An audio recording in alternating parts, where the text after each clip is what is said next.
ఏం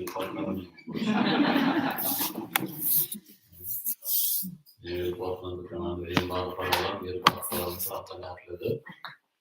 చాలా సంతోషం. మళ్ళీ ఒకసారి ఈ మెల్బోర్న్ లో మీతో కలిసి మరొక చక్కటి కూడికలో పాల్పొంది దేవుని పరిచయం జరిగించడానికి దేవుడిచ్చిన అవకాశాన్ని బట్టి ప్రభువును స్తుతిస్తూ మమ్మల్ని ఆహ్వానించిన సోదరులు సునీల్ గారికి ప్రత్యేకమైన వందనాలు నేను తెలియజేస్తున్నాను. వారికి, సహోదరికి, వారి కుటుంబానికి ప్రత్యేకమైన వందనాలు. దేవుడు వారిని ఇంకా మెండుగా దీవించి ఆశీర్వదించి బలపరచును గాక.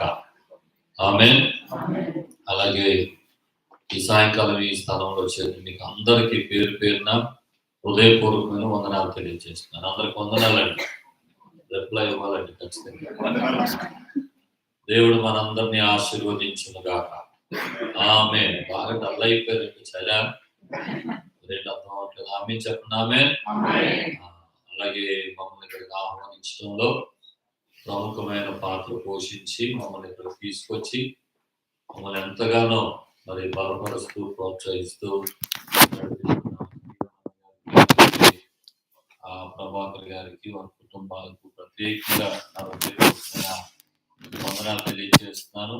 2016లో మేము వచ్చినప్పుడే వారు మమ్మల్ని మొదటిసారి రిసీవ్ చేసుకుని ఆ తర్వాత నుండి ఎంతో ప్రేమను కనపరిచి మరి ఇప్పటి వరకు ఆ సహవాసం, ఆ సంబంధం, ఆ ప్రేమ అలాగే దేవుడి నుంచి మమ్మల్ని నడిపిస్తున్నారు. అందుని బట్టి నేను దేవుడిని ఎంతో కనపరుస్తున్నాను. దేవునికి స్తోత్రం చెప్పండి. హల్లెలూయా. కనుక వీటన్నిటిని బట్టి ప్రభువును స్తుతిస్తూ మరి చివరి కూడిక మాకు ఇక్కడ నుండి రేపు మధ్యాహ్నం బయలుదేరి మేము ఫ్లైట్ ఎక్కిపోతున్నాం. ఆ కోసం, ఆ పరిచర్ల కోసం, మా కుటుంబాల కొరకు ప్రార్థన చేయాలని ప్రభు పేరట మీకు ప్రత్యేకించి మనం చేస్తున్నాను. మరలా దేవుడు రాకడ ఆలస్యమైతే మరలా వచ్చే సంవత్సరాలు మరలా మనం కలుసుకుందాం. అంతవరకు దేవుని కృపా సమాధానం మనందరికీ తోడై నడిపించును గాక. ఆమేన్. మరి దైవ సేవకులు ఫిన్నీ అబ్రహాం గారిని బట్టి నేను దేవుని స్తుతిస్తున్నాను. చిన్నప్పటి నుండి కలిసి పెరిగాం, కలిసి సేవలోకి వచ్చాం. నాకన్నా చిన్నవాడైనప్పటికీ దేవుడు తనకి ఇచ్చిన తలాంతులను బహుగా వాడుకుంటూ చాలా గొప్ప పరిచర్య ఏలూరు పట్టణాన్ని ఆధారం చేసుకుని వారు జరిగిస్తున్నారు. అందుని బట్టి దేవుని స్తుతిస్తున్నాను. ఒక మంచి సంఘం, అలాగే బ్రాంచ్ సంఘాలు అనేక స్థానాల్లో స్పీకర్ గా తిరుగుతూ దేవుని పరిచర్య మంచిగా చేస్తున్నారు. వారిని బట్టి నేను దేవుడిని ఎంతో కనపరుస్తున్నాను. నాకు దేవుడిచ్చిన ఒక మరి ఆలోచన ఏంటంటే నా చిన్నప్పటి నుండి నేను చాలా కష్టపడి సేవ చేశాను. నాకు దొరకాల్సినంత సపోర్ట్ నేను సేవ చేసినప్పుడు నాకు దొరకలేదు. చాలా కష్టాలు పడ్డాను, చాలా ఇబ్బందులు పడ్డాను. ఒక స్థాయికి రావడానికి మరి చాలా చాలా అంటే చాలా ఎవరు ఫైనాన్షియల్ గా సపోర్ట్ ఉండేవారు కాదు. ఎవరు వెనకాల నుండి ముందుకెళ్ళని అనేవారు కన్నా ఎక్కువ కిందకి లాగేవాళ్ళే ఉండేవాడు. అలాంటి పరిస్థితిలో చాలా ప్రార్థనతో, చాలా ఉపవాసాలతో, చాలా కష్టపడి ఒంటరిగా పైకి వచ్చాను. అది దేవుని కృప. ఆమేన్. ఆ కష్టాలన్నీ పడిన తర్వాత నేనేమనుకున్నానంటే నా తర్వాత వచ్చేవారు వారికి ఖచ్చితంగా సపోర్ట్ గా ఉండాలి. ఎందుకంటే నేను పడ్డ ఇబ్బందులు నా వెనకాల పడకూడదు అని నా వెనకాల ఎంతమంది సేవ చేస్తున్నారో నాకు తెలిసిన ప్రతి ఒక్కరిని ఎలా ముందుకు తొయ్యాలో తోస్తా ఉంటాను. వారిని ప్రోత్సహిస్తూ ఉంటాను. వారిని ఏదో ఒక రకంగా దేవుని పరిచయలు ఇంకా ఆసక్తి కలిగిన వారిగా నడిపించడానికి ప్రయత్నం చేస్తూ ఉంటాను. కనుక మరి ఫిన్నీ అబ్రహాం గారు చిన్నప్పటి నుండి మేము కలిసి పనిచేస్తున్నాం కనుక ఆస్ట్రేలియా వస్తున్నప్పుడు వారు కూడా వీసా ఉందని తెలిసి తప్పకుండా కలిసి వెళ్దామని చెప్పి మరి ఇద్దరం కూడా రావడం జరిగింది. మరి ఇక్కడ మేము చాలా ఆనందించాం. మాకు ఎంత టైం అక్కడ దొరకదు. 5 నిమిషాలే జర్నీ మా ఇద్దరికి. కానీ కలుసుకునేది 10 రోజులకు 15 రోజులకు ఒకసారి కలుసుకుంటూ ఉంటాం. కానీ ఇక్కడ 21 రోజుల పాటు చక్కగా మేము ఇద్దరం కలిసి సంతోషించడానికి, ఆనందించడానికి, ఒకరినొకరు బలపరుచుకోవడానికి దేవుడు చూపిన కృపను బట్టి దేవుడిని ఎంతో కనపరుస్తున్నాను. యేసయ్యకే మహిమ కలుగును గాక. ఆమేన్. ఆమేన్. రైట్. మరి వారు చెప్పినటువంటి కొన్ని మాటలు ఉపోద్ఘాతంగా తీసుకొని అక్కడ నుండి నేను కంటిన్యూ చేసి మరికొన్ని మాటలు చెప్పేసి ముగిస్తాను. దేవుని హస్తం, దేవుని చెయ్యి ఎవరికి తోడుగా ఉంటుందో వారు ఎప్పటికీ ఆశీర్వాదకరంగానే ఉంటారు. ఆమేన్. వారి జీవితాలు ఎప్పటికీ దీవెనకరంగానే ఉంటాయి. దేవుని చేతులలో ఉన్న వారిని దేవుడు బలంగా ఆశీర్వదిస్తాడు. ఆమేన్. ఆయన హస్తము, ఆయన చెయ్యి ఎవరికి తోడుగా ఉంటుందంటే, ఆయన చేతుల్లోకి వెళ్ళిపోయిన వారికి ఎప్పుడు ఆయన హస్తం తోడుగా ఉంటుంది. ఆమేన్. యెషయా గ్రంథంలో 65వ అధ్యాయం 2వ వచనంలో ఒక మాట రాస్తాడు. ప్రభు తమ ఆలోచనలను అనుసరించి చెడు మార్గమున నడుచుకొనుచు లోబడనొల్లని ప్రజల వైపు దినమెల్లయు నా చేతులు చాపుచున్నాను అని. కాబట్టి చాలా మంది అంట సొంత ఆలోచనలోనే నడుస్తున్నారంట, ప్రభు ఆలోచనలోకి రావట్లేదట. చెడు మార్గాల్లో నడుస్తున్నారంట, దేవుని మార్గాల్లోకి రావడం లేదట. లోబడటం లేదంట చాలా మంది. ఇలాంటి ప్రజల కోసం దేవుడు ఏం చేస్తాడంటే, అబ్బాయి మీ సొంత ఆలోచనలోకి వెళితే నశించిపోతారా, మీ సొంత మార్గాల్లో నడిస్తే మీ మార్గాలు తప్పిపోతాయి, మీరు లోబడకపోతే శ్రమ చూస్తారు. అందుకని మీరు అలా శ్రమ పడకూడదని, మార్గం తప్పకూడదని, మీ జీవితాల ఆశీర్వాదం పోగొట్టుకోకూడదని, ఎలాగైనా మిమ్మల్ని దీవించాలని రోజంతా మీకోసం నా చేతులు చాపి కనిపెడుతున్నాను. రండి, ఈ చేతుల్లోకి వస్తే అద్భుతాలు, ఈ చేతుల్లోకి వస్తే ఆశీర్వాదం, ఈ చేతుల్లోకి వస్తే దీవెన, ఈ చేతుల్లోకి వస్తే గొప్ప కార్యాలని ప్రభు చేతులు చాపి తన పిల్లల కొరకు కనిపెడుతున్నటువంటి దినాలు ఇది. ఆమేన్ చెప్పండి. ఆమేన్. కాబట్టి ఎవరు ఆయన చేతుల్లోకి వస్తారో వారికి ఎల్లప్పుడూ ఆ చేతోడుగా ఉంటారు. ఆమేన్. లోబడనొల్లని ప్రజల వైపు అంటే నిజంగా సృష్టిలో అన్ని దేవునికి లోబడుతున్నాయి, కానీ దేవుడు బాధపడుతున్న అంశం ఏదైనా ఉందంటే అది మనిషి లోబడటం. సృష్టిలో మీరు పరిశుద్ధ గ్రంథంలో చూడండి, ఆకాశం దేవునికి లోబడింది. ఎక్కడ ఏలియా ప్రార్థించినప్పుడు వర్షం ఆగిపోమంటే ఆగిపోయింది, రమ్మంటే వచ్చింది. ఆకాశం దేవుని మాటకి లోబడింది. అడవి ఆకాశ పక్షులు దేవుని మాటకు లోబడ్డాయి. ఎక్కడ అదే ఏలియాకి కాకులను పంపించి ఆహారం పంపమన్నప్పుడు అవి రొట్టె మాంసం తీసుకొచ్చి ఇచ్చే ఆకాశ పక్షులు దేవుని మాటకు లోబడ్డాయి. అడవి మృగాలు దేవుని మాటకు లోబడ్డాయి. ఎక్కడ ఆ భయంకరమైన సింహాల గుహలోనికి దానియేలు వెళ్ళినప్పుడు సింహాల నోరు మూయించాడు దేవుడు, అవి కూడా దేవుని మాటకు లోబడ్డాయి. ఆమేన్ చెప్పండి. ఆమేన్. సూర్య చంద్రులు దేవుని మాటకు లోబడ్డారు. ఎక్కడ యెహోషువ గిబియోనులో నిలువమని చెప్పినప్పుడు సూర్యుడు ఆగిపోయాడు, చంద్రుడు ఆగిపోయాడు. సూర్యుడు చంద్రుడు కూడా దేవుని మాటకు లోబడ్డారు. ఆమేన్ చెప్పండి. ఆమేన్. అలాగే అగ్ని కూడా దేవుని మాటకు లోబడింది. ఎక్కడ శద్రకు మేషకు అబేద్నెగోలు అగ్నిలోకి వెళ్ళినప్పుడు అగ్ని వారిని ఏమీ చెయ్యకుండా దేవుడు కాపాడాడు, ఆజ్ఞాపించాడు, అగ్ని ఆగిపోయింది. దేవుని మాటకు అగ్ని కూడా లోబడింది. సముద్రము కూడా ఆయన మాటకు లోబడింది. ఎక్కడ మోషే చెయ్యి చాపగానే సముద్రం 2 పాయలుగా చీలిపోయింది. అంత మాత్రమే కదా, ఒకసారి యేసు ప్రభు సముద్రం మీద ప్రయాణం చేస్తున్నప్పుడు ఆ భయంకరమైన అలలు, శబ్దాలు, గాలుల చేత కొట్టబడి శిష్యులు కంగారు పడిపోతుంటే యేసు చెయ్యి చాపి దానిని గద్దించగా సముద్రము, గాలి అన్ని నిమ్మడం అయిపోయినాయి అంట. ఆమె చెప్పండి. ఆమె కనుక సృష్టిలో ఆయనకు లోబడంది ఏముంది, అన్ని ఆయనకు లోబడ్డాయి. ఇంకో మాట, ఇద్దరు శిష్యులు పంపించి సేవ చేయమని పంపిస్తే ఆ 2 శిష్యులు మరలా తిరిగి చేసి ప్రభుకి ఇచ్చిన రిపోర్ట్ లో మాట చెప్తారు. అదేంటనంటే, ప్రభువా నీ నామమున దయ్యములు కూడా మాకు లోబడుచున్నవి అని చెప్తారు. అంటే దయ్యాలు కూడా దేవునికి లోబడిపోయాయి, కానీ లోబడంది ఎవరు చెప్పండి? మనుషులే. అని ఈ రోజున ప్రభు మాట్లాడుతున్న మాట ఏంటంటే, లోబడనొల్లని ప్రజల వైపే దినమంతా నా చేతులు చాపించారు. మీరు నా చేతుల్లోకి వస్తే మీరు పొందని ఆశీర్వాదం ఉండదు. ఆమె చెప్పండి. ఆమె. కాబట్టి ఈ రోజున ఆయన చేతుల్లోకి వస్తే వచ్చే ఒక 5-6 ఆశీర్వాదాలు నేను త్వరగా చెప్పి ముగిస్తాను. మొదటి మాట, అవి హెచ్చించే చేతులు. చెప్పండి మాట, అందరూ చెప్పండి. హెచ్చించే చేతులు అనండి ఒకసారి గట్టిగా.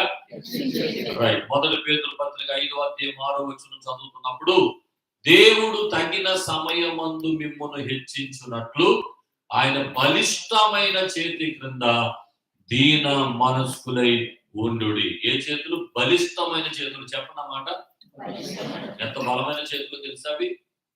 ఎవరిని ముట్టుకుంటే వాళ్ళకి అద్భుతం. ఓ రోజున పాడి మీద శవాన్ని వేసుకుని తల్లి ఏడ్చుకుంటా వెళ్ళిపోతుంటే ఆ తల్లి మొరాలకించి పాడి మీద చెయ్యి చాపగానే ఆ శవమై పడుకున్న కుమారుడు లేచి కూర్చున్నాడు. ఆమె చెప్పండి. అంత బలమైన చేతులు ఆయన చేతులు. కనుక ఆ బలమైన చేతులు నిన్ను హెచ్చించడానికి ఇష్టపడుతున్నాయి.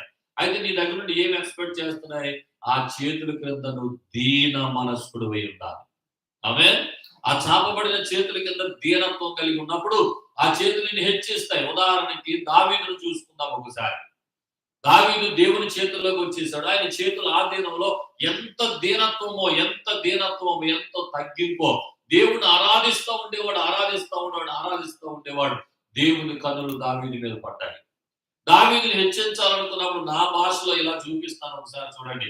ఇలా చాపబడిన చేతులు ఉన్నాయి కదా, కింద దావీదు దీన మనసుకున్నాడు కదా, ఆ దావీదు వైపు దేవుని చేతులు కిందకు దించబడి దావీదును అలా పైకి హెచ్చించాయి.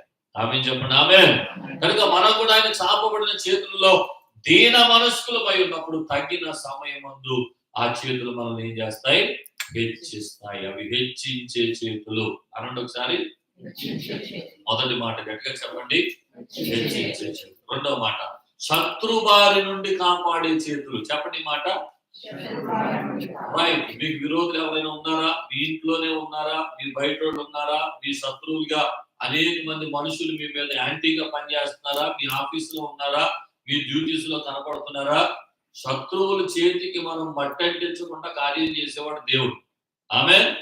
మన చేతులు పనిచేయక్కర్లా శత్రువుల విషయంలో, మన నోరు పనిచేయక్కర్లా, మనం ఏమి చేయక్కర్లా. ఆయన చేతుల్లో ఉంటే చాలు, శత్రు బారి నుండి ఆయనే మనల్ని కాపాడుతాడు. ఆమె చెప్పండి, ఆమె. చెప్పలు గట్టిగా ఆమె. మనం చాలా సందర్భాలు చూస్తాం. ఎవడు ఒకవేళ ఏ మనుషుడు నాకు శత్రువు కాదు అని అనుకుంటే, ప్రధాన శత్రువు ఒకడు ఉన్నాడు, అపవాది అయిన సాతానుడు. వాడు కూడా మనకు శత్రువే. కనుక వాడి చేతుల్లో నుండి కూడా రక్షించబడాలి అంటే మనం పరమ తండ్రి దేవుని చేతుల్లో వదకబడిన వ్యక్తులుగా ఉన్నారు. మనం ఎప్పుడైతే ఆయన చేతుల్లోకి వెళ్ళిపోతామో అపవాది గాని, నరుడు గాని, శత్రువు గాని ఎవరు మనల్ని ఏమి చేయలేదు. చూడండి ఒక మాట, 18వ కీర్తనలో దావీదు మీదకి సౌలు పగవారిని పంపిస్తాడు.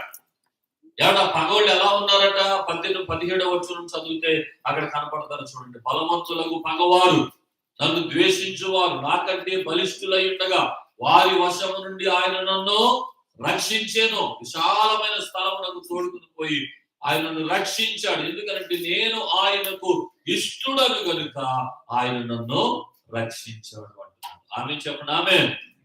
దావీదు అన్నాడు, నేనే బలవంతుడు అనుకున్నాను, సౌలు నాకన్నా బలవంతుల్ని నా మీదకు పంపించాడు. ఎంతమంది బలవంతులు శత్రువులు నా మీదకి వచ్చినా నాకు ఏమవలేదు, ఎందుకంటే దేవుడు నన్ను రక్షించాడు. ఎలా రక్షించాడు? 16వ వచనంలో చెప్తాడు. 16వ వచనంలో, ఉన్నత స్థలం నుండి చెయ్యి చాపి ఆయన నన్ను పట్టుకొని అన్నాడు. అంతే. ఒక్కసారి దేవుని చేతుల్లోకి వెళ్ళిపోతే మనం ఎక్కడెక్కడున్నా సరే ఆ చేతులు మన మీదకి దిగి వచ్చేస్తాయి. ఆమె. ఒక్కసారి ఆ చేతుల్లో వెళ్ళిపోతే, చేతుల్లో ఒదిగిపోతే, మనం ఏ స్థలంలో ఉన్నా, ఏ పరిస్థితుల్లో ఉన్నా, ఎక్కడున్నా, ఎలాంటి శత్రు భయంలో ఉన్నా, ఎలాంటి భయంకరమైన పరిస్థితుల్లో ఉన్నా ఆ చేతుల్ని విడిచిపెట్టవు. చేతుల్లోకి వెళ్ళిపోయిన మౌనంగా ఉండిపోతే ఆ చేతులు వర్క్ చేస్తూ ఉంటాయి, పని చేస్తూ ఉంటాయి. ఒకవేళ శత్రువుని మీద అటాక్ చేస్తూ ఉంటే ఉన్నత స్థలం నుండి ఆ చెయ్యి చాపి ఆ చేతితో నిన్ను పట్టుకొని ఆయన పైకి లేవనెత్తే దేవుడు. ఆమె చెప్పండి, ఆమె.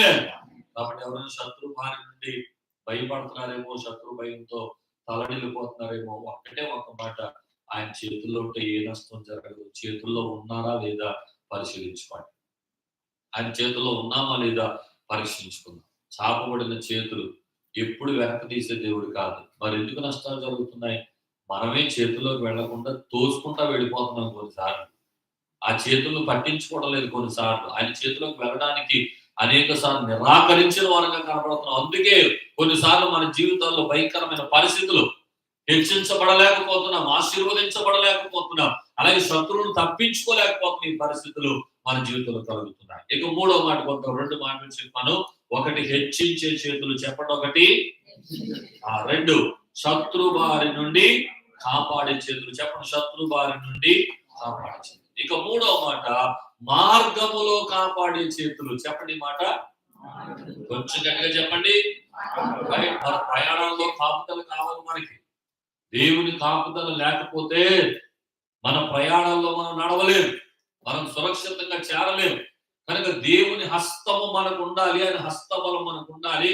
ఆయన చేతులు తోడుగా ఉంటే ఎక్కడికి వెళ్ళినా సురక్షితంగా వెళ్ళిపోతాం. ఆమె చెప్పండి, ఆమె. 30 సంవత్సరాల పరిచర్యలో ఎన్ని లక్షల కిలోమీటర్లు ప్రయాణం చేశాను నేను.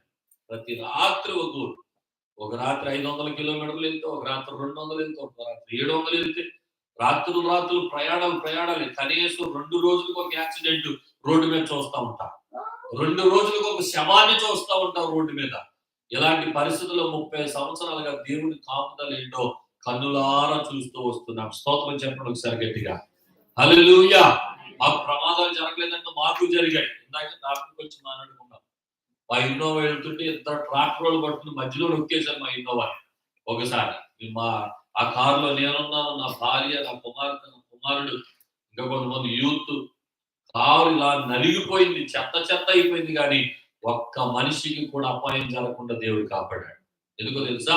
ఆ మాటను ఖచ్చితంగా దేవుడు వాగ్దానం చేశాడు. 91 కీర్తన 11, 12 వచనాలు. ఇదిగో నిన్ను గూర్చి తన దూతలకు ఆజ్ఞాపించాడు, పాదములకు రాయైనా తగలకుండా ఏం చేస్తారంట, తమ చేతుల మీద ఎత్తుపట్టుకుంటారు. ఆ చేతులు మన కోసం రెడీగా ఉన్నాయి. ప్రయాణం చేస్తుంటే ఆ దేవుని హస్తాలు నీ కొరకు రెడీగా ఉన్నాయి. ఎక్కడికి వెళ్ళినా కాపుదల నీ కొరకు రెడీగా ఉంది. నువ్వు ఎక్కడికి వెళ్ళినా ఏ అపాయం, కీడు సంభవించకుండా చేతులు నిన్ను కాపాడుతూ ఉంటాయి. ఇప్పుడు తెలుసా? చాపబడిన చేతుల్లోకి నువ్వు వెళ్ళిపోయినావు. ఆ చాపబడిన చేతుల్లోకి నువ్వు వెళ్ళిపోతే నువ్వు ఎక్కడెక్కడ తిరిగినా ఆ చేతులు నిన్ను వెంబడిస్తూ ఉంటాయి, నీ కొరకు ప్రయాణం చేస్తూ ఉంటాయి, నిన్ను ఎత్తుకొని కాపాడుతూ ఉంటాయి. ఆమె చెప్పండి. ఆమె చెప్పాలి గట్టిగా. ఆమె రైట్. 3 మాటలు చెప్పండి. మొదటిది హెచ్చించే చేతులు, 2 శత్రువారి నుండి కాపాడే చేతులు, 3 మార్గంలో కాపాడే చేతులు, 4వ మాట స్వస్థపరిచే చేతులు. చెప్పండి మాట. రైట్. స్వస్థపరుస్తాయి. ఎవరిని స్వస్థపరుస్తాయి? ఎవరినైనా స్వస్థపరుస్తాయి. ఎలాంటి వ్యాధినైనా స్వస్థపరుస్తాయి. ఎంత కాలం నుండి వ్యాధితో బాధపడుతున్న ఎంత దీర్ఘకాలిక వ్యాధులైనా స్వస్థత ఉన్నది ఆయన చేతుల్లో.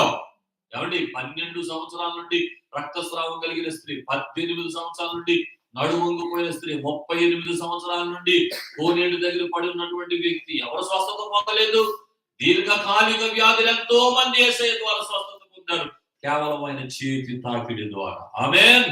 చూడండి, ఒక కుష్ఠరోగిని చూపిస్తాను. మార్కు సువార్త 1వ అధ్యాయం 40, 41 వచనాలు, 2 వచనాలు అద్భుతమైన పాఠాన్ని మనం నేర్చుకోవచ్చు. ఏమంటే అక్కడ ఏం రాయబడింది? ఒక కుష్ఠరోగి ఆయన యొద్దకు వచ్చి మోకాళ్ళుని, ఏమంటే ఆయన దగ్గర అంటున్నాడు, నీకిష్టమైతే నన్ను శుద్ధునిగా చేయమని ఆయనను ప్రార్థించగా ప్రభువు కనికరపడి, నాకు ఇష్టమే, నువ్వు శుద్ధుడు కమ్మని చెయ్యి చాపి అతను ముట్టాడు. అతను కుష్ఠరోగం తొలగిపోయింది. ఆమె చెప్పండి. ఆమె. ఇందులో నేర్చుకోవాల్సిన ఒక పాఠాన్ని గుర్తు చేస్తా. ఏమండి? క్రైస్తవులైన అందరికీ స్వస్థత వచ్చేద్దా, అందరికి అన్ని జరిగిపోతాయి అంటే ఇది ఒక పాఠాన్ని నేర్చుకోవాలి మనం. నాకు ఇష్టమే అన్నాడు యేసయ్య వ్యక్తిని. ఎందుకు ఇష్టడయ్యాడు? ప్రభువా నీకు ఇష్టమైతే నన్ను శుద్ధునిగా చెయ్యి అన్న మాటకి యేసయ్య రిప్లై ఇస్తూ నాకు ఇష్టమే అన్నాడు. ఎందుకు ఇష్టడయ్యాడు? అక్కడ 2 మాటలు నేర్చుకోవాలి. ఒకటి, అతడు యేసు వద్దకు వచ్చి, మొదటి మాట, యేసయ్య దగ్గరకు వస్తే అందరూ ఇష్టలుగా మారిపోతాం. ఆమె చెప్పండి. ఆమె. అయితే కుష్ఠరోగి దగ్గర స్పెషల్ గా నేర్చుకోవాల్సింది ఏంటంటే, అసలు అతను యేసు దగ్గరికి రావడానికి కుదరదు. ఎందుకని? కుష్ఠరోగులు ఎక్కడ ఉండాలి? ఊరు బయట ఉండాలి. లోపలికి వస్తే రాళ్ళతో కొట్టేస్తారు, చంపేస్తారు, మనకు తెలుసు. అందుచేత కుష్ఠరోగి యేసు ప్రభు ఊళ్ళో ఉన్నాడు, ఊళ్ళోకి వచ్చే అవకాశం అతనికి లేదు. అయినా సరే ఒకటే నిర్ణయించుకున్నాడు, ఈ రోగంతో సావడం కన్నా ఆయన పాదాల దగ్గర చచ్చిపోతే వెళ్ళిపోదాం అనుకున్నాడు. యేసును పట్టుకోవాలనుకున్నాడు, ఆయన చేతిలోకి వెళ్ళాలనుకున్నాడు. సరాసరి యేసయ్య దగ్గరికి వెళ్ళిపోయాడు. అంత కష్టంలో, అంత శ్రమలో, అంత ఇరుకులో, అంత ఇబ్బందిలో యేసుని వెతుక్కుని వెళ్ళాడే, అక్కడే అతను యేసుకి ఇష్టడైపోయాడు. ఆమె చెప్పండి. ఆమె.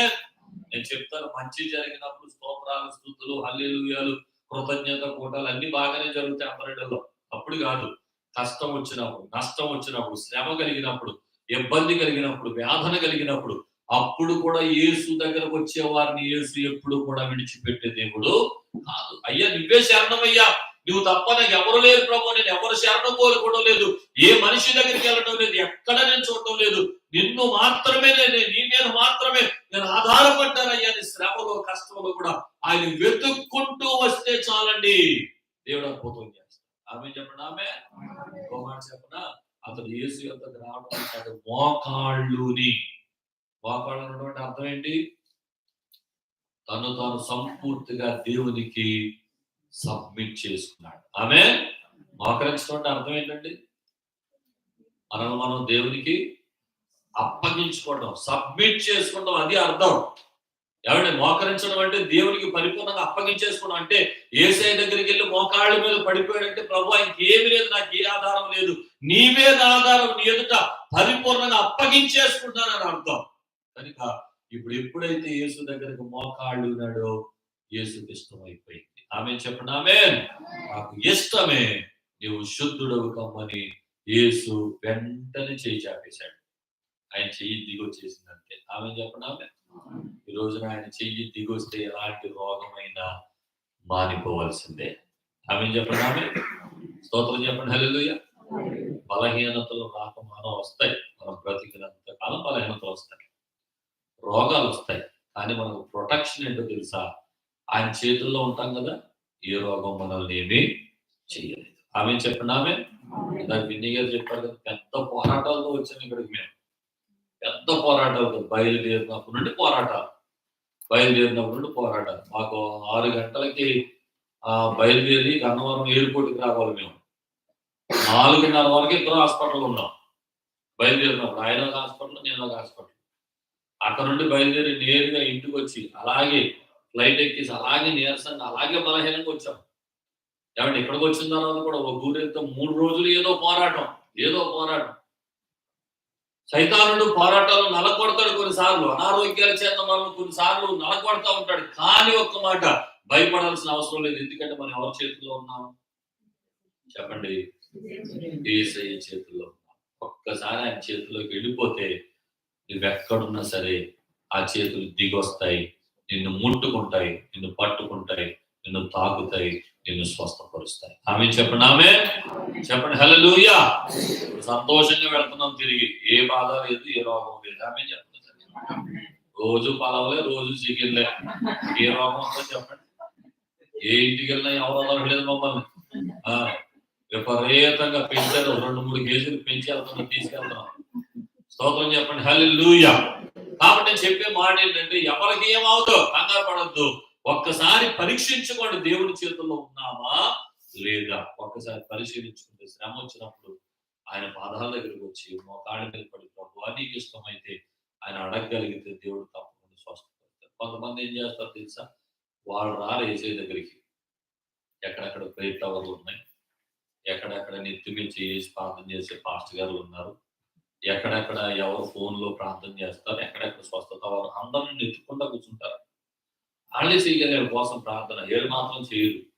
మీకు జీవితంలో ఎప్పటికీ స్వస్థత రాదు చేసినాము. అర్థమైందండి?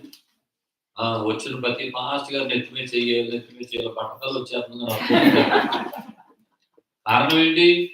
వాళ్ళ కాదు చెయ్యాల్సింది, ముందు నువ్వు మోకరించాలి, నువ్వు రావాలి ప్రభు దగ్గరికి, నీ మోకాళ్ళు వంగాలి ప్రభు దగ్గర. ఒకసారి నువ్వు సబ్మిట్ చేసుకోవాలి.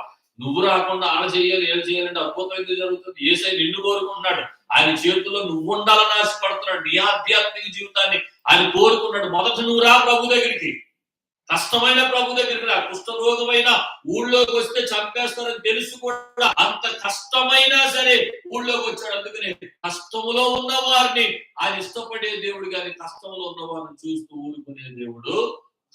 ఆమె ఈరోజు ఈ పాఠాన్ని ఈ కుష్ఠరోగి ద్వారా దేవుడు మనకి నేర్పిస్తున్నాడు. స్వస్థపరిచే చేతులు చెప్పండి మాట. ఎన్ని మాటలు చెప్పాను? 1, హెచ్చించే చేతులు. 2, శత్రుబారి నుండి కాపాడే చేతులు. 3, మార్గంలో కాపాడే చేతులు. 4, స్వస్థపరిచే. 5, పైకి లేపే చేతులు. చెప్పండి మాట. ఎక్కడి నుండి పైకి లేపాలని కూర్చున్నామన్నా పడుకున్నామన్నా, ఒక అద్భుతమైన మాట బైబిల్ ఉంది. మునిగిపోతున్న వారిని పైకి లేపే చేతులు. ఎవరు మునిగిపోతున్న వ్యక్తి చెప్పండి? పేతురు. చెప్పండి, ఏంటో అంత సీరియస్ గా చూస్తున్నారు. బైబిల్లో మునిగిపోతున్న వ్యక్తిని దేవుడు చేయి పట్టుకుని పైకి లేపాడు. ఎవరో వ్యక్తి? పేతురు. మనకు తెలుసు, సముద్రంలో మునిగిపోతున్న పేతురు. ఈ రోజున ఏ పరిస్థితుల్లో మునిగిపోతున్నావో నాకు తెలియదు. అప్పుల్లో మునిగిపోతున్నావా, శరీర వ్యాధులతో మునిగిపోతున్నావా, కుటుంబ సమస్యల్లో మునిగిపోతున్నావా, ఏ కారణంలో మునిగిపోతున్నావో నాకు తెలియదు. కానీ నువ్వు కంగారు పడాల్సిన అవసరం లేదు. ఒక్కసారి చెయ్యి పైకెత్తి చెయ్యి అందించానికి. పేతురు చెయ్యి అందించేశాడంటే, ప్రభువా నన్ను రక్షించాను. అందులో పెద్ద పాఠం ఉంది. నేను కొన్ని మాటలు చెప్తాను. పిలిచింది ఎవరో? రమ్మని. చెప్పండి. పేతురుని పిలిచింది ఎవరు సముద్రంలో రమ్మని? యేసయ్య కదా. యేసయ్య పిలిచాడు. యేసయ్య ముందున్నాడు. యేసయ్యను చూసి నడక ప్రారంభించాడు. యేసయ్యను చూస్తూ యేసయ్య పిలుపుకు లోబడి వెళ్తున్నవాడు ఎవడన్నా మునిగిపోతారా? చెప్పండి. మరి పేతురు ఎక్కడ మునిగిపోయాడు? గాలి ఏం చేస్తాయి? యేసుప్రభు ముందున్నాడు, గాలి ఏం చేస్తుంది? పిలిచినోడు ముందున్నాడు కదా, ఎందుకు మునిగిపోవాలి? ఒకే ఒక కారణం చెప్తాను వినండి. పిలిచినప్పుడు యేసు ప్రభును చూసి ప్రయాణం ప్రారంభించాడు. యేసును చూస్తూ నడిచినంతసేపు ఏ గాలి పేతురునేమి చేయలేకపోయింది. ఎప్పుడైతే గాలి వచ్చిందని వెనక తిరిగాడో ఎవరిని చూడటం మానేశాడు? అది లెక్క, అసలు విషయం అది. మానవ జీవితంలో మునిగిపోయేది ఎప్పుడంటే, మానవ జీవితం కూడా సముద్రం మీద ప్రయాణం లాంటిది. గాలులు వస్తాయి, ఓర్లు వస్తాయి, శబ్దాలు వస్తాయి, అలలు వస్తాయి, ఎన్నో భయంకరమైన పరిస్థితులు వస్తాయి. అంటే ఒక్క మాటలో మానవ జీవితంలో శ్రమలు, శోధనలు, కష్టాలు, ఇరుకులు, ఇబ్బందులు అన్ని వస్తాయి. ఏమండి? ఎన్నొచ్చినా మనల్ని పిలిచిన వాడు నమ్మదగిన వాడు. ఆయన వైపే చూడాలి కానీ ఎట్టి పరిస్థితుల్లో గాలి వైపు చూడదు. గాలి వైపు చూచావా, నీ యేసును చూడటం మానేశావు. ఎప్పుడు యేసును చూడటం మానేశావో అప్పుడు మునిగిపోవడం తప్పదు. కనుక పేతురు కూడా యేసును చూడటం మానేశాడు. అతను మునిగిపోవడం ప్రారంభించాడు. మునిగిపోతున్నాడు. అయితే ఆ టైంలో పేతురు చేసిన ఒక మంచి పని ఏంటంటే, వెంటనే చేయి పైకెత్తేశాడు. ప్రభువా నన్ను రక్షించు. అదేం మంచి పని అండి, చెయ్యకపోతే చచ్చిండేవాడు కదా అంటారు మీరు. అని అక్కడ ఒక లాజిక్ ఉంది. అదేంటనంటే, పేతురు అంత తొందరగా సావడు. ఎందుకంటే పేతురు గజాయి ఎతగాడు. అర్థమైందా? ఒకసారి అదే యేసు ప్రభు ఆయనకి ధోనిలో వెళ్తున్నప్పుడు ప్రత్యక్షమైతే దిగంబరగా ఉన్నాడని తెలుసుకుని సముద్రంలో దూకేసి ఒడ్డు వరకు ఈత కొట్టుకుంటూ వచ్చాడు పేతురు. అంటే ఎంత గొప్ప ఈతగాడండి. మరి అలాంటి పేతురుకు మునిగిపోతున్నప్పుడు ఏం ఆలోచన రావాలి చెప్పండి? ఈత కొట్టుకుంటూ ఒడ్డుకి వెళ్ళిపోదాం, మనకి ఈత వచ్చు కదా అని అనుకోవాలి. కానీ ఆ ప్రయత్నం చేశాడా? చేయలేదు. ఎందుకు చేయలేదు? ఒకే ఒక్క మాట, అరే నా ప్రయాణం యేసును చూసి ప్రారంభించాను, ఇప్పటికే యేసును చూడడం మానివేయడం నేను చేసిన మొదటి తప్పు. ఇప్పుడైనా మునిగిపోతున్న టైంలో నాకేత వచ్చిన సొంత ప్రయత్నం చేశానా, అడ్రస్ లేకుండా కొట్టుకెళ్ళిపోతానని అతనికి అర్థమైపోయింది. అందుకని ఇంకెటు చూడకుండా, సొంత ప్రయత్నాలు చేయకుండా వెంటనే యేసు వైపు తిరిగి నీవే శరణమయ్యా, నీవే రక్షించయ్యా అని ప్రభు వైపు తన చేతులు పైకెత్తాడు. ఆమేన్. ఈరోజు చాలా మంది చేసే పని ఏంటంటే, విశ్వాస జీవితంలో కొన్నిసార్లు వెనక తిరిగి చూస్తారు, జారిపోతారు. పాపంలోనో, శాపంలోనో, కలవరాల్లోనో యేసును చూడకో జారిపోతారు. జారిపోయిన తర్వాత చేసే పెద్ద పొరపాటు ఏంటంటే, దేవుడు మాట్లాడినా, దేవుడు కనబడినా తిరిగి ప్రభు దగ్గరికి రారు. నాకేంట్లే మంచి ఉద్యోగం ఉంది, నాకేంట్లే పదం ఉంది, నాకేంటి డబ్బు ఉంది, నాకే ఐశ్వర్యం ఉంది, నాకు తలాంతులు ఉన్న సొంతగా లాక్కొచ్చేయగలను అనుకుంటారు. ఎవడు యేసు లేకుండా నీవేమీ చేయలేవు, కలిగి ఉన్నది ఏది ఆయన లేకుండగా కనగలేదండి. ఒకవేళ సొంత ప్రయత్నం చేసావా, అడ్రస్ లేకుండా మునిగిపోతావు, జాగ్రత్త. అందుకే పేతురు నమ్మాడు, చేయి పైకి ఎత్తేసాడు. ప్రభు నాకు ఈత వచ్చినా సరే ఈత కొట్టనయ్యా, నువ్వే నన్ను రక్షించండి. సబ్మిట్ చేసుకున్నాడు. మరలా అక్కడ చేయి పైకి ఎత్తేసి ప్రభువుకు తను సమర్పించేసుకున్నాడు, అప్పగించేసుకున్నాడు. ఎప్పుడైతే చేయి పైకి ఎత్తాడో వెంటనే యేసు చెయ్యి చాపి, అంతే. ఒక మాట గుర్తుపెట్టుకోండి, ఇది వన్ సైడ్ లవ్ పనికిరాదు. అర్థమైంది? ఎంతసేపు యేసయ్య ప్రేమించాలి, యేసయ్య ప్రేమించాలి, యేసయ్య ప్రేమించాలి. నేను మాత్రం గుడికి వెళ్ళను, ప్రార్థనకి వెళ్ళను, వాక్యం చదవను, ప్రార్థన చేయను. దేవుడు ప్రేమించేయాలి, దీవించేయాలి, ప్రేమించేయాలి, దీవించాలి. కొంతమంది ఈ సెక్షన్ నడుస్తూ ఉంటారు. అలా కుదరదండి. రెండు చేతులు కలిస్తేనే చప్పుడు వస్తుంది. ఆమేన్ చెప్పండి. నువ్వు చెయ్యాల్సింది నువ్వు చేసినప్పుడే దేవుడు చెయ్యాల్సింది దేవుడు చేస్తాడు. ఆమేన్. నాకు ఏ సంబంధం లేదు, ఆయన దేవుడైతే దీవించుకోమన్నాడు అంటే నీకు అంతకన్నా పని లేకుండా ఉన్నాడు ఏంటి ఆయన? ఏమంటే బోర్డు బిజీగా ఉంటాడు ఆయన, మనకన్నా బోర్డు బిజీ, బోర్డు మంది ఉన్నారు ఆయన. అందుచేత నేను చెప్పేది ఏంటంటే, నువ్వు ఎంత దగ్గర అయితే దేవుడు నీకు అంత దగ్గర అవుతాడు. ఆమేన్ చెప్పండి. ప్రభు శరణు కోరుకున్నంత కాలం నిన్ను దేవుడు విడిచిపెట్టాడు. కనుక కష్టాల్లో, శ్రమలో, ఇరుకులో, ఇబ్బందుల్లో పేతురు చెయ్యి పైకెత్తాడు, వెంటనే చెయ్యి పట్టుకుని రక్షించాడు. ఈ రోజు కూడా ప్రభు చెప్తున్న మాట ఏంటంటే, చాపబడిన చేతులకు ఒక్కసారి వచ్చేస్తే, అది ప్రయాణమైనా, అది మార్గ మధ్యలోనైనా, ఇంకోటైనా, శ్రమైనా, శోధనైనా, కష్టమైనా, మునిగిపోయే పరిస్థితి అయినా ఆయన చేతులు విడిచిపెట్టే దేవుడు కాదు. దావీదు అంటాడు, గాఢాంధకారపు లోయలోకి సంచరించినను ఏ అపాయమునకు నేను. కారణం ఏంటో తెలుసా? యెహోవా నా కాపరి. ఆమె ఆయన చేతిలో ఉన్నంత కాలం మనకి భయము ఉండదు. 5 మాటలు చెప్పేసాను, చెప్పండి. ఒకటి, హెచ్చించే చేతులు. కొంచెం గట్టిగా చెప్పొచ్చు కదా, భోజనం రెడీ అయిపోయింది. చెప్పండి ఒకసారి గట్టిగా. ఒకటి, హెచ్చించే చేతులు. 2, శత్రువు బారి నుండి కాపాడే చేతులు. 3, మార్గంలో కాపాడే చేతులు. 4, స్వస్థపరిచే చేతులు. 5, పైకి లేపే చేతులు. 6వ మాట, ఎత్తుకునే చేతులు. చెప్పండి, ఏ చేతులు? ఎత్తుకునే చేతులు. ఎప్పుడు వరకు? యెషయా 46:3-4 వచనాలు రాయబడిన మాట, ముదిమి వచ్చు వరకు నేను ఎత్తుకుని వాడను నేనే. ఎప్పుడు వరకు? మన అమ్మలాగా ఎవరన్నా ఎత్తుకుంటారేంటి, మా అమ్మలాగా ఎవరన్నా ఎత్తుకుంటారేంటి అంటాక లేదు. ఎంతకాలం ఎత్తుకుంటారండి మన అమ్మ నాన్న మనం? చెప్పండి. ఈరోజు ఫ్యామిలీ కౌన్సిలింగ్ లో పెద్ద గొడవ ఇదొకటి. మాకు వచ్చే భార్య భర్తలో చాలా మంది గొడవలు పిల్లలు పుట్టాక మొదలవుతాయి. ఎప్పుడు తెలుసా? అస్సలు పిల్లోడిని ఎత్తుకోడండి అని వస్తుంది ఆవిడ. అస్సలు పిల్లోడిని ఎత్తుకోడండి. ఆయన చెప్తారు, అంతా నా మీద పడేస్తుందండి, ఆమె కొంచెం కూడా చూడదండి అని ఈయన. పిల్లోడిని ఎత్తుకోవడానికి ఎంత బరువు అయిపోయిందో చూడండి. ఎప్పుడో తెలుసా? సంవత్సరం వరకడు చిన్న పిల్లోడిలాగా ఉంటాడు, ఇలా పొట్ట మీద వేసుకుని కోసం మీద వేసుకుని ఆడేసి చక్కగా చేస్తారు. 2వ సంవత్సరం రాగానే ఒక 7-8 కేజీలు అవుతారు కదా. ఇక చూడండి, ఎవరెత్తుకోవాలో పోటీలు, ఎవరెత్తుకోవాలో దెబ్బలాట్లు. మన ప్రేమ అంతవరకే. బరువు అయితే ఎవరు ఎత్తుకోలేరు. మరలా ఇక 3వ సంవత్సరం వస్తే పెద్ద మూట ఒకటి భుజం మీద పడేసి స్కూల్లో పడేస్తాం. ఎందుకు వచ్చి పడతాం, వెళ్ళిపోరా స్కూల్కి, ఎత్తుకోలేక కదండి. ఇలాంటి తరుణంలో దేవుడు ఇస్తున్న అభయం ఏంటో తెలుసా? ఇగో నీ తల్లిదండ్రి 1-2 సంవత్సరాల నుండి ఎత్తుకుంటారు, కానీ నా చేతుల్లోకి వస్తే నేను ఎప్పటి వరకు ఎత్తుకుంటాను తెలుసా? ముదిమి వచ్చు వరకు ఎత్తుకుని వాడను. నీ తల వెంట్రుకలు నెరయ్యే వరకు ఎత్తుకుని వాడను నేనే. నేనే చేసి ఉన్నాను, చంక పెట్టుకుని వాడు నేనే, రక్షించువాడను నేనే. ఆమె చెప్పండి. ఆమె ఎంత అభయముతో కూడిన మాటలు చూడండి. అందుకని ఆ చేతులు విడిచిపెట్టకండి, ఆ చేతులు విడిచిపెట్టకండి. నీ కొరకు చాప ఉన్న చేతుల్లో ఒదిగిపోయి ఉన్నావా లేదో చూసుకోండి సార్. ఏదో తోసుకెళ్ళిపోతున్నావా? నాకెందుకు లేదు, నాకెందుకు లేదు ప్రార్థన, ఆరాధన నాకెందుకు లేదు, ప్రభు నాకెందుకు లేదు, మా అమ్మ నాన్న చేస్తారులే అని ఒక తోసుకెళ్ళిపోతున్నావు. కష్టం వచ్చినప్పుడు ప్రభు దగ్గరికి వస్తే నీ స్వరాన్ని ప్రభు గుర్తు పెట్టగలగాలి. ఆమె చెప్పిన ఆమె ఎప్పుడు గుర్తు పెడతాడు? రోజు మాట్లాడేవాడైతే గుర్తుపడతాడు. సంవత్సరానికి ఒకసారి చెప్పుకోవాలంటే గుర్తుపడతాడు. అందుకని ప్రతిరోజు ప్రభుతో మాట్లాడాలి, ప్రతిరోజు సంభాషించాలి. ఆయన చేతుల్లో ఒదిగిన వ్యక్తులుగా మనం ఉండాలి. అప్పుడు దేవుడు ఖచ్చితంగా మనల్ని ఆశీర్వదిస్తాడు. ఆమె చెప్పండి. ఆమె.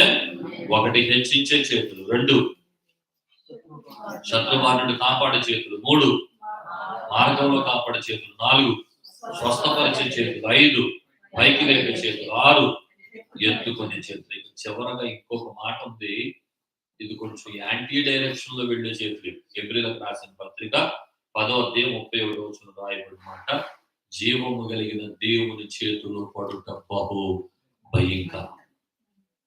ఈ చేతులకి ఇంకో పేరు కూడా ఉంది, అదేం తెలుసా? భయంకరమైన చేతులు. చెప్పండి, ఏ చేతులు? ఆయన చేతుల్లో ఉంటే ఎంత మంచి చేతిలో, పిలిచినా రాకపోతే ఒక రోజు రాబోతుంది, ఆ రోజు అది భయంకరమైన చేతులుగా మారిపోతాయి.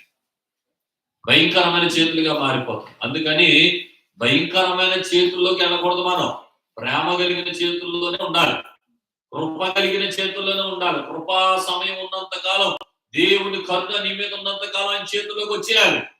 ఎన్నిసార్లు గద్దించనను లోబడని వాడు మరి తిరుగు లేకుండా హఠాత్తుగా నాశనం అయిపోతాడని బైబిల్ చెప్తుంది. కృప నిన్ను విడిచిపెట్టక మునిపే నువ్వు దేవుని చేతుల్లోకి వచ్చా, దేవుని చేతుల్లోకి వచ్చా. అలాగా ప్రభు చేతుల్లో ఉండగలిగితే అవి ప్రేమ కలిగిన చేతులుగా ఉంటాయి.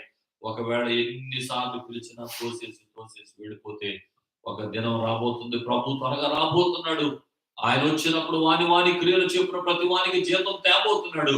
ఆ జీతం తెచ్చినప్పుడు ఒకవేళ దేవుని చేతుల్లో లేకపోతే అవి భయంకరమైన చేతులుగా మారిపోతాయి.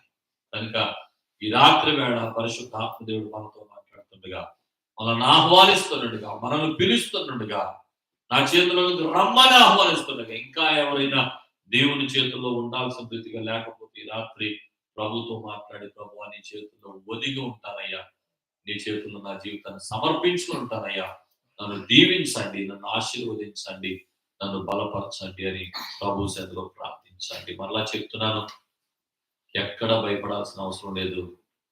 ఏ పరిస్థితుల్లో దిగులు చెందాల్సిన అవసరం లేదు.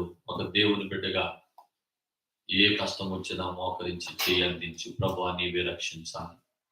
పేతురుని పైకి లేపినట్టు నీవే నన్ను పైకి లేపాలి. నీవే నన్ను స్వస్థపరచాలి. నీవే నన్ను కాపాడాలి. ఎప్పటికప్పుడు నిన్ను సబ్మిట్ చేసుకుని సరెండర్ అయిపోయి దేవుని చేతుల్లో ఒదిగిపోతే ఖచ్చితంగా ప్రభు నీ జీవితంలో బలమైన కార్యాలు జరిగిస్తాడు. అలాంటి కృప చేత దేవుడు మనందరినీ నడిపించును గాక. ఆమేన్. తలలో వంచండి, కళ్ళు మూసుకోండి, ఒక్క మాట ప్రార్థన చేద్దాం. మీ కుడి చేయి పైకి ఎత్తండి, ప్రభుతో మాట్లాడండి. మీ కుడి చేయి పైకి ఎత్తండి, ప్రభుతో మాట్లాడండి. ప్రభువా, మా బ్రతుకుల్లో నమ్మదగిన దేవుడవు, నువ్వు ప్రేమ కలిగిన దేవుడవు, నువ్వు చేతులు చాపే ఉంచుతున్నావు, మేమే అనేక సార్లు తోసుకుంటా వెళ్ళిపోతున్నాం. మమ్మల్ని క్షమించండి, మమ్మల్ని క్షమించండి, మమ్మల్ని క్షమించండి. ఒక నిరీక్షణతో కూడిన మాట ప్రభువుతో చెప్తున్నాడు. ఇదిగో నీకు సహాయం చేసేదని చెప్పుచు నీ కుడి చేతిని పట్టుకొనిచున్నా. ఈరోజు నీ చేతిని పట్టుకోవడానికి ఆయన ఇష్టపడతాడు. యేసు నా చేయి వీడువాడు, యేసు నా చేయి వీడువాడు, యేసు నా చేయి వీడువాడు, యేసు నా చేయి వీడువాడు. పేను గాలి వచ్చిన, ఘోర తుఫాను వచ్చిన, యేసు నా చేయి వీడువాడు. పేను గాలి వచ్చిన, ఘోర తుఫాను వచ్చిన, యేసు నా చేయి వీడువాడు. పాడదాం అందరం కలిసి. యేసు నా చేయి వీడువాడు. చెప్పండి. యేసు నా చేయి, యేసు నా చేయి వీడువాడు, యేసు నా చేయి వీడువాడు. పేను గాలి వచ్చిన, ఘోర తుఫాను వచ్చిన, యేసు నా చేయి వీడువాడు. పేను గాలి వచ్చిన, ఘోర తుఫాను వచ్చిన, యేసు నా చేయి వీడువాడు. పేను గాలి వచ్చిన, ఘోర తుఫాను వచ్చిన, యేసు నా చేయి వీడువాడు. పరమ తండ్రి మీకు వందనాలు. ఎంత ప్రేమ కలిగిన దేవుడు, సదాకాలం మీకు తోడుగా ఉన్నానని ఎప్పటికప్పుడు మాకు నేర్పిస్తూ, మాకు బోధిస్తూ, మమ్మల్ని బలపరచుచు, మమ్మల్ని నడిపించుచున్న రీతిని బట్టి నీ వందనాలు చెల్లిస్తున్నాను. ప్రియమైన కుటుంబం సునీల్ గారిని, వారి కుటుంబాన్ని మరొకసారి నీ చేతులుగా అప్పగిస్తున్నాను. ఇప్పటికే నీ చేతుల్లో ఉన్న కుటుంబం అయినా ఎల్లప్పుడూ నీ చేతుల వరకు అందించి మీరు బలపరచుచున్నందుకు కొరకు స్తోత్రాలు. ఇంకా గొప్ప కార్యాలు జరిగించండి. ఇక్కడ చేరిన ప్రతి ఒక్కొక్కరిని మీ చేతులకు అప్పగిస్తున్నాం. అందరూ నీ చేతుల్లో ఉన్న బిడ్డలు ప్రభువా, నీ చెయ్యి వారికి ఎప్పుడు తోడుగా ఉండాలి. నీ చెయ్యి ఎప్పుడు వారికి తోడుగా ఉండాలి. ఎబ్బేజు ప్రార్థించినట్లుగా నీ చెయ్యి నాకు తోడుగా ఉంచమని రాత్రి బిడ్డలందరిపై నీ హస్త బలమును, నీ హస్త ప్రభావమును చూపించమని ప్రార్థన చేస్తున్నాను. నీ బలమైన కార్యాలు జరిగించండి. మా జీవితాలు ఎంతో నమ్మదగిన దేవుడు మాకున్నావు. నీకు స్తోత్రాలు. నీ చేతులకు మా బ్రతుకులు అప్పగించండి.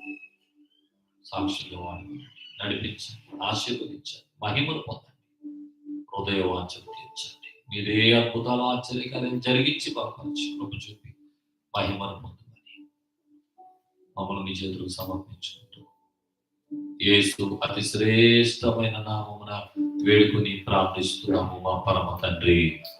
ఆమేన్, ఆమేన్, ఆమేన్. అందరికీ వందనాలు. Thank you.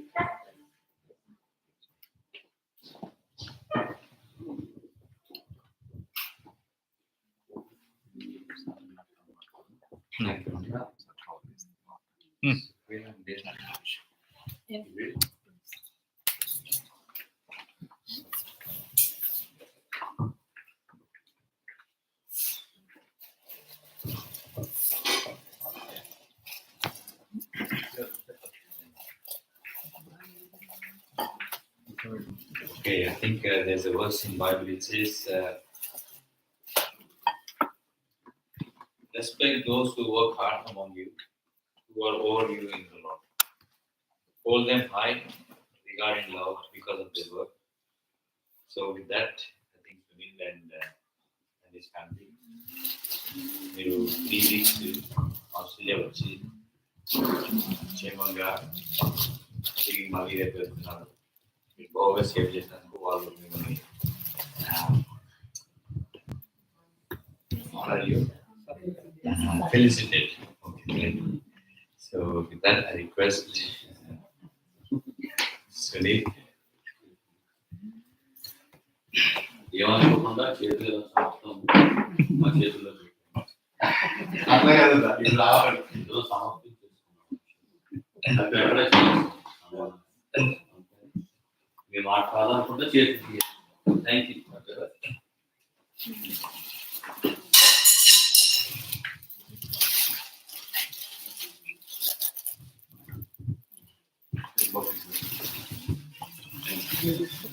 Thank you so much.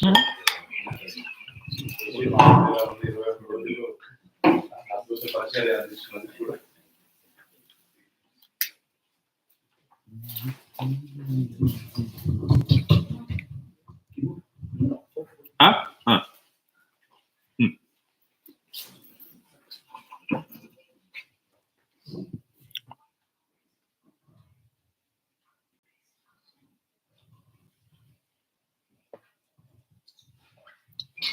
Thank you.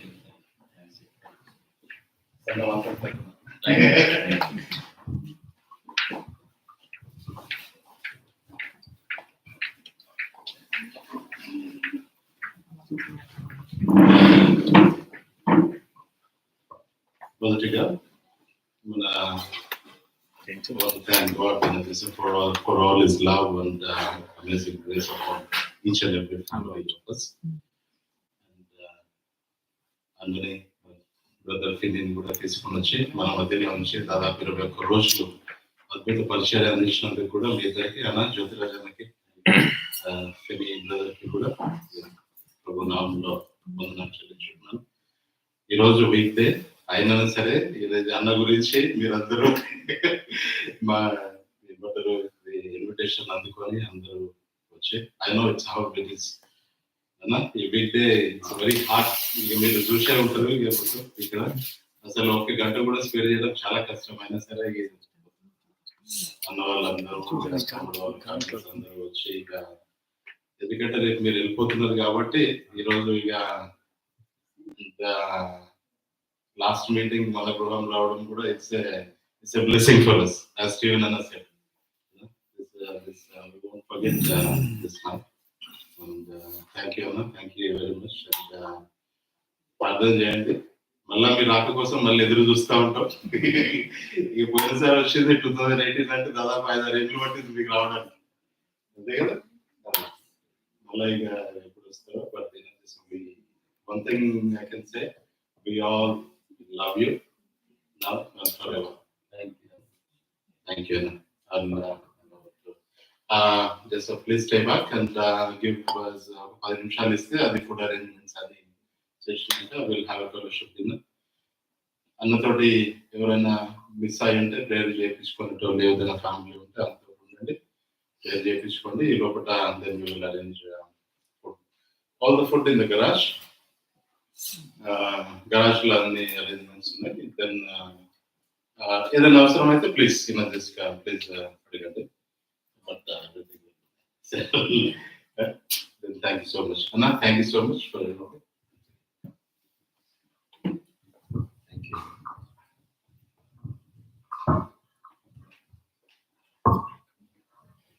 Okay, we can go on and dinner.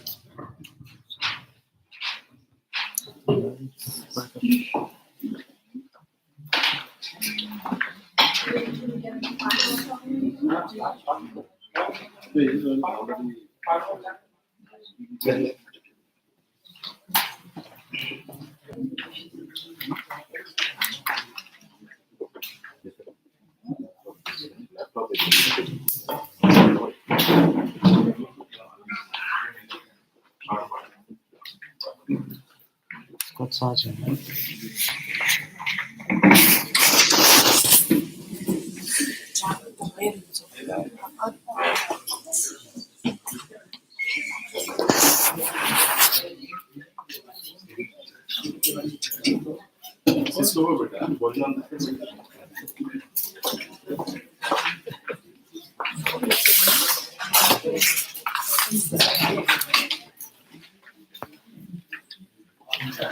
live streaming. Live streaming YouTube. Live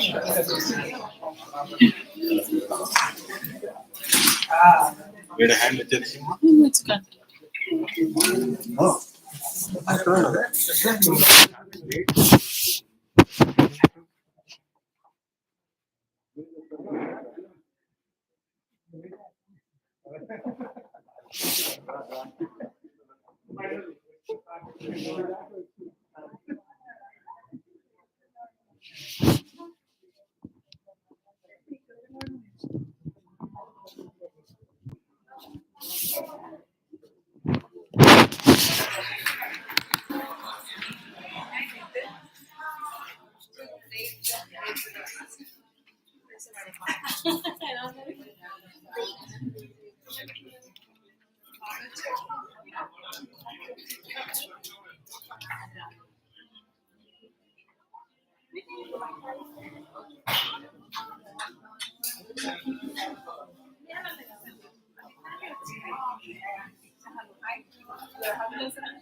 Blessing.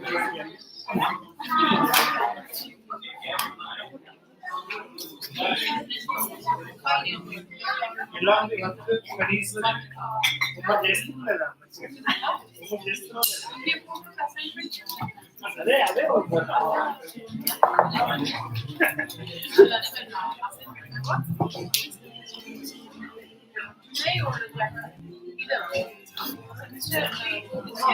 చాలా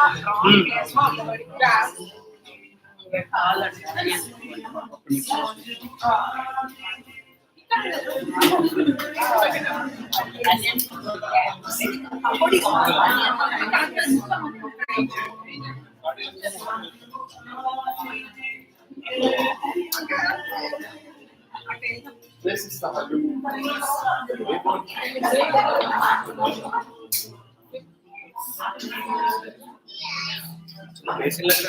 లేదా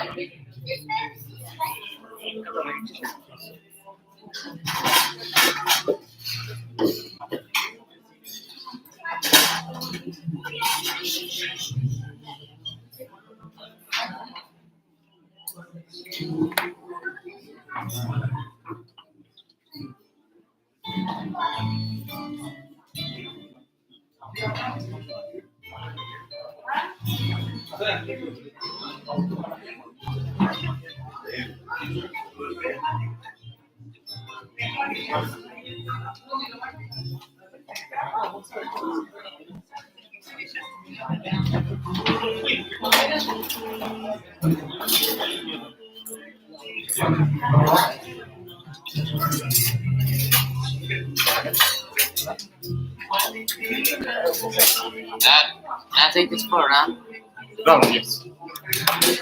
Running on the foot shot, sir. With the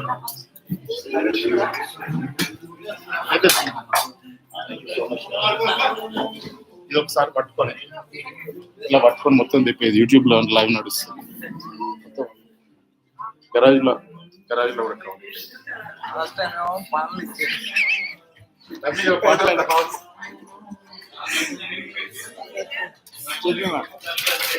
live YouTube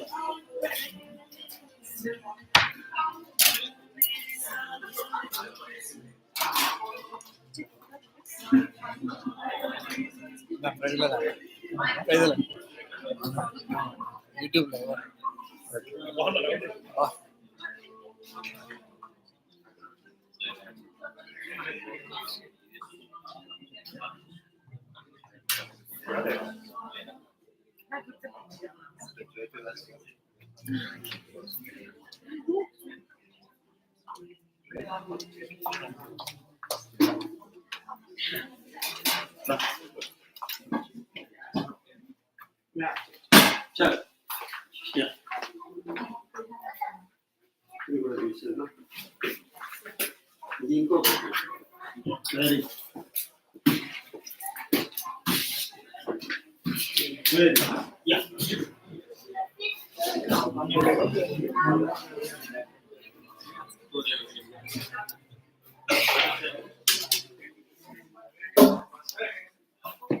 ఇక్కడ పెట్టేయమంటారా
ఇక్కడ కూర్చోబడ్డాను.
Oh yeah.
దేహమంతా కుళ్ళిపోయి దుర్వాసనతో నిండిపోయే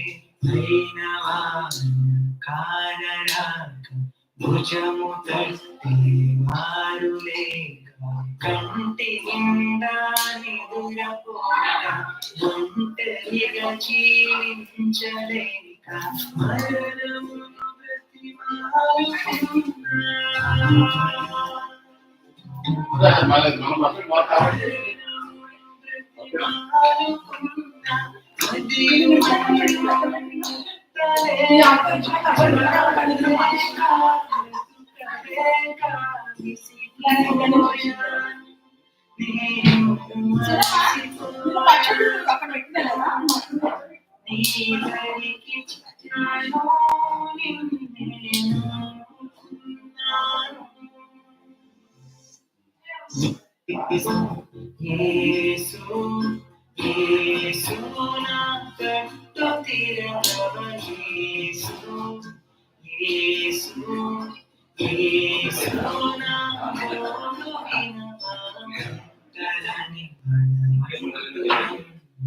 ఊరు బయట తోసివేసి అప్పుడు రండి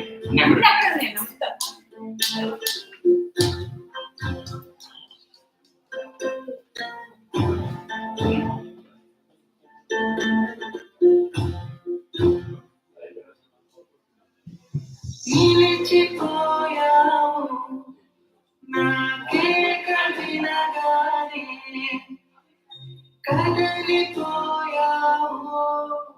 నా స్థితిని చూడగానే నీ కడుపులోని కమ్ముని ముఖంపై చూసి నేను కరిగిపోయాను చూసి కన్నీటితో తడిసిపోయాను యేసు యేసు నీ అందజాలి చాలు చాలు నీ దగ్గర చాలు కరాని అంటూ నన్ను ఊరు బయట తోసివేసి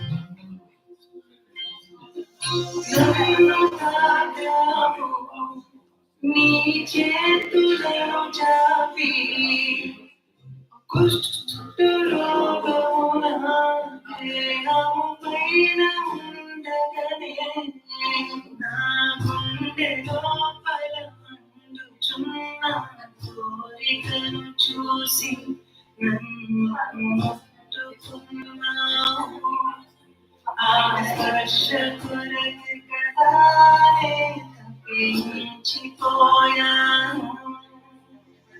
యేసు యేసు యేసు నీలందురెవరు చాలు చాలు నీ స్పర్శ చాలు తరని అంటూ నన్ను ఊరు బయట తోసివేసి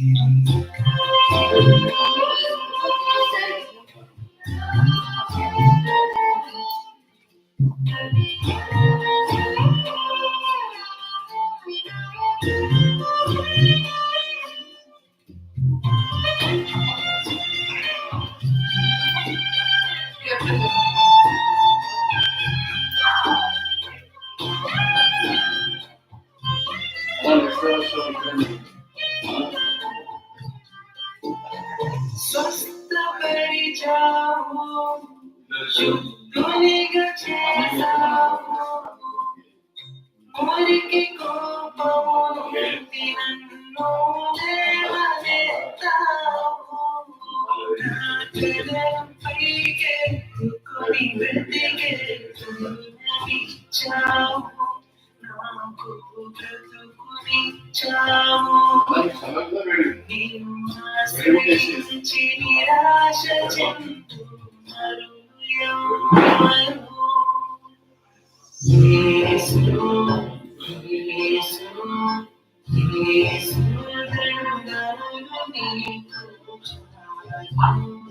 చాలు నా నీవే చాలు కరాని అంటూ నన్ను ఊరు బయట తోసివేసి దేహమంతా కుళ్ళిపోయి దుర్వాసనతో నిండిపోయే అయిన భాగం కానరాక భుజము మారులేక కంటి నిండాని దురపోక ఒంటరిగా జీవించలేక మరణమును ప్రతిమాలుకున్నా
ఒక్కసారి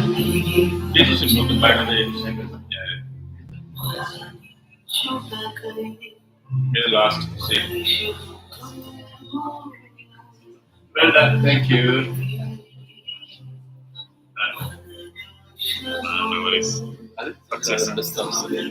అది ఒక్కసారి అది చెప్పారు మొత్తం చెప్పారు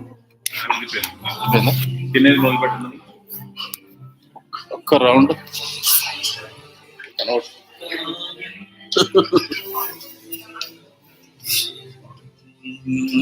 లైఫ్ తిప్పేస్తున్నా లాస్ట్ అన్నం కవర్ చేసి చిన్న ఫేస్ చూపించి నో ప్రాబ్లం నో ప్రాబ్లం